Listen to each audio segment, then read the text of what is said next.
Assalamualaikum warahmatullahi wabarakatuh. Mari kita simak bersama-sama kajian Islam Ustadz Mustafa yang berjudul Hakikat dari Sebuah Doa.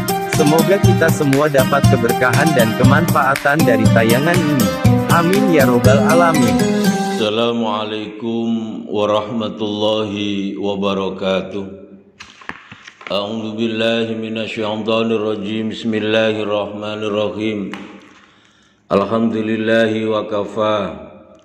Wassalatu wassalamu ala sayyidina wa habibina wa syafi'ina wa qurrati ayunina wa maulana Muhammadin sallallahu alaihi wasallam al-Mustafa wa ala alihi wa sahbihi wa barik wa sallim ajma'in hum min ahli sidqi wal wafa. Amma ba'du, Bapak Ibu rahimakumullah, ad-doa wal ibadah. Yang dinamakan doa yaitu ibadah. Karena yang pertama, doa adalah melakukan perintah Allah Subhanahu wa taala. Doa adalah sebagai bentuk pelaksanaan dari ibadah kepada Allah Subhanahu wa taala. Senada dengan ayat Al-Quran, Ud'uni astajib lakum. Berdoalah kalian kepadaku, maka aku akan mengabulkan segala doamu. Yang kedua, di dalam doa ada nilai zikir kepada Allah Subhanahu wa taala. Karena ketika seseorang itu berdoa kepada Allah, maka dia menyebut asma-asma Allah Subhanahu wa taala. Yang ketiga, ketika seseorang ini berdoa kepada Allah Subhanahu wa taala, maka ada pengakuan diri bahwa tidak ada yang mampu memberikan sebuah pertolongan, tidak ada yang mampu memberikan satu hal yang diinginkan oleh seorang hamba kecuali Allah Subhanahu wa taala. Dan ini sesuai dengan firman Allah Subhanahu wa taala, artinya semua persoalan seorang hamba itu dikembalikan kepada Allah Subhanahu wa taala. Sekali lagi bahwa doa adalah ibadah karena ini adalah perintah. Yang kedua, doa adalah zikir karena di dalam doa terkandung perintah Allah Subhanahu wa taala, fadhkuruni adzkurkum. Dan yang ketiga, seorang yang berdoa itu ada pengakuan tidak ada yang mampu menolong seorang hamba kecuali Allah Subhanahu wa taala. Ibu bapak rahimakumullah, kemudian di dalam berdoa ini ada banyak cara Allah Subhanahu wa taala dalam merespon atau mengabulkan doa seorang hamba. Diceritakan dari Sa'id Al-Khudri, Rasulullah sallallahu alaihi wasallam bersabda, "Ma min muslim yad'u bid'awatin laisa fiha ismun wala qati'atu rahimin illa a'tahu Allah biya ihtasalasin imma ayu ajjila lahu da'watuhu." Yang kedua, wa imma ayudakhiraha lahu fil akhirah wa imma ayyashrifa anhu minasu'i mislaha. Rawahu Ahmad dan disahihkan oleh Imam Hakim dan Imam Albani.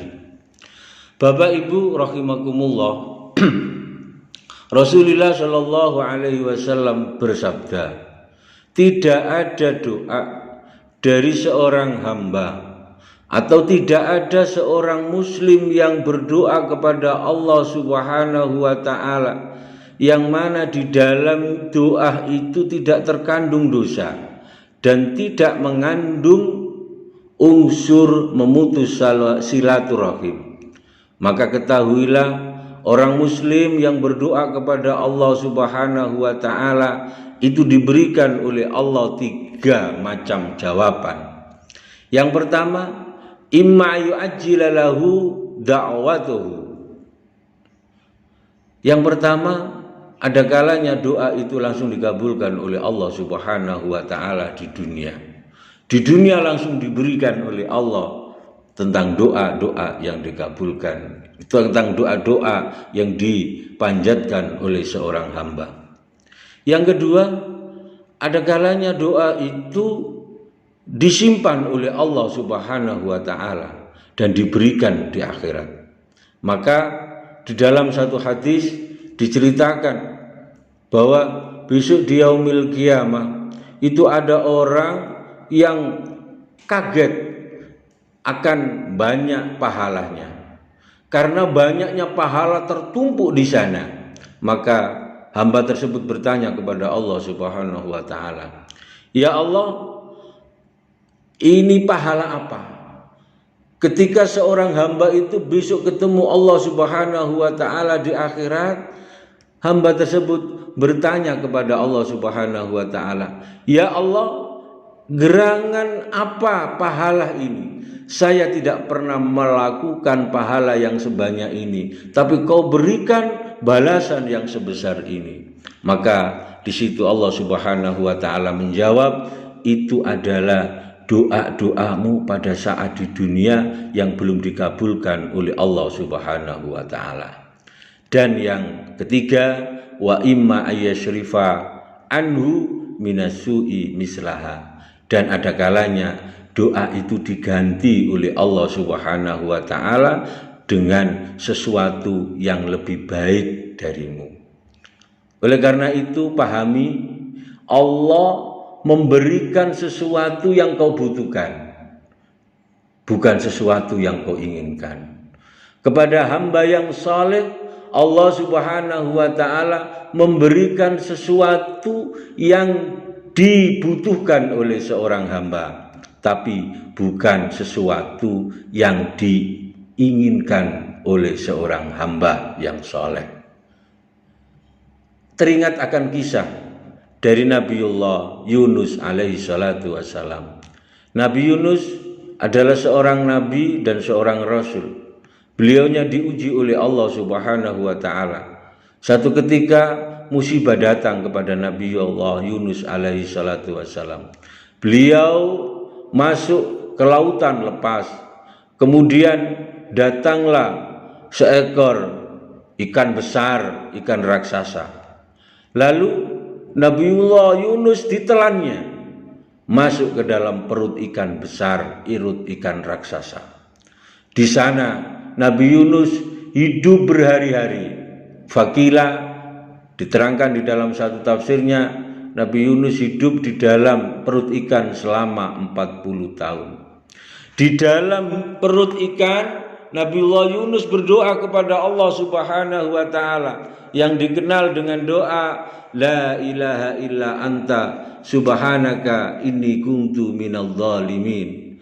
Nabi Yunus terus berdoa kepada Allah, bermunajat kepada Allah, berzikir kepada Allah, mengakui akan segala kesalahannya dan mohon kepada Allah Subhanahu wa taala agar segera dikeluarkan dari perut ikan raksasa. Akan tetapi Allah Subhanahu wa taala kembali lagi, Allah memberikan sesuatu yang dibutuhkan oleh hamba, bukan sesuatu yang diinginkan oleh seorang hamba. Maka pada saat itu secara logika Nabiullah Yunus adalah seorang nabi dan seorang rasul. Akan tetapi kenapa harus berhari-hari? Bahkan disebutkan dalam satu kisah Nabiullah Yunus hidup di dalam perut ikan selama 40 hari. Bukankah Nabiullah Yunus adalah seorang nabi yang doanya cepat dikabulkan oleh Allah Subhanahu wa taala? Ketahuilah sekali lagi, Allah lebih tahu akan kebutuhan seorang hamba daripada hamba itu sendiri. Maka di dalam tafsir itu dijelaskan, jika Nabiullah Yunus ketika berdoa kepada Allah, ya Allah, la ilaha illa anta subhanaka inni kuntu minadh dhalimin, Nabiullah Yunus langsung dikeluarkan oleh Allah dari perut ikan. Maka ketahuilah di sana Nabiullah Yunus pada saat itu berada di laut yang lepas, berada di laut yang sangat luas. Saat Nabiullah Yunus berdoa kepada Allah, andaikan pada saat itu dikabulkan oleh Allah secara langsung, maka ketahuilah, begitu Nabiullah Yunus keluar dari perut ikan, maka bahaya akan lebih besar pada Nabiullah Yunus. Nabi Yunus masuk ke dalam laut yang lepas, dan ini lebih berbahaya bagi Nabiullah Yunus. Akan tetapi Allah tidak mengingkari akan doa hamba. Allah tidak mengingkari untuk mengabulkan doa dari seorang hamba. Diberilah waktu yang tepat. Kenapa harus menunggu 40 hari? Karena pada saat 40 hari itulah ikan sudah berada di tepi pantai. Dan saat itulah Allah Subhanahu wa ta'ala mengabulkan doa dari Nabiullah Yunus. Nabiullah Yunus keluar dari perut ikan dan kemudian beliaunya berada di tepi pantai. Selamat dari perut ikan, dan Nabiullah Yunus selamat dari lautan. Itulah Bapak, Ibu, saudara-saudaraku sekalian yang kami hormati. Bisa jadi ketika kita berdoa kepada Allah, belum dikabulkannya doa untuk kita, itu ada kalanya Allah punya rahasia, Allah punya waktu yang tepat untuk mengabulkan doa-doamu. Dalam hadis yang lain diceritakan, satu ketika malaikat bertanya kepada Allah, ketika ada seorang hamba berdoa kepada Allah, tiap hari, tiap waktu, tiap saat berdoa kepada Allah, didengar oleh para malaikat, akan tetapi Allah belum mengabulkan doa dari seorang hamba tadi. Malaikat yang merasa kasihan, merasa iba, menghadap kepada Allah, lapor kepada Allah, ya Allah, hadza abduka, ini hambamu ya Allah, fulan bin fulan, yad'uka, berdoa kepadamu ya Allah, siang malam, tiap waktu selalu berdoa kepada Allah, kepadamu ya Allah, akan tetapi belum engkau kabulkan. Maka apa jawaban Allah Subhanahu wa ta'ala kepada malaikat? Wahai malaikat, ketahuilah, ini hamba urusanku, ini hamba berdoa kepadaku.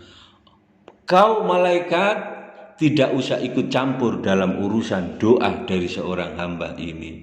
Ini hamba sedang berdoa kepadaku, mengadukan akan nasib yang terjadi padanya. Ketahuilah malaikat, aku senang akan mendengarkan rintian, suara, zikir, doa dari hambaku.